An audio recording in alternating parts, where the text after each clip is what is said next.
This is Quake, one of the most dumbest printers I ever built. It has a nice feature. It can move its bed in the, which direction was it? Yeah, X and Y direction, and also its turret in the X and Y direction.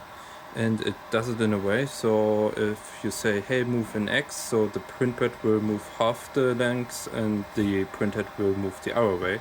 So technically the print sees like one of each other is stationary, but now both are moving. So the theory is, so this has to move less, so it can also needs to accelerate less, and it will be splitted.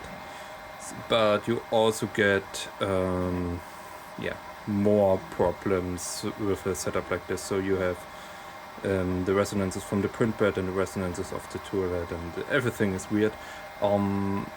Also, with everything moving, it's, at least for me, kind of hard to adapt the set tilt mechanism so you can tilt your print bed at the beginning.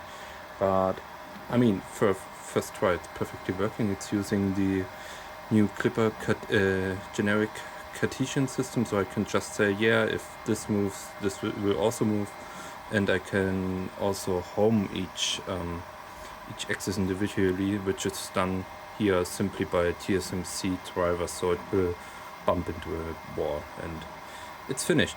Yeah, otherwise it still has a Bowden setup because it's just easier. You see, it's beautiful.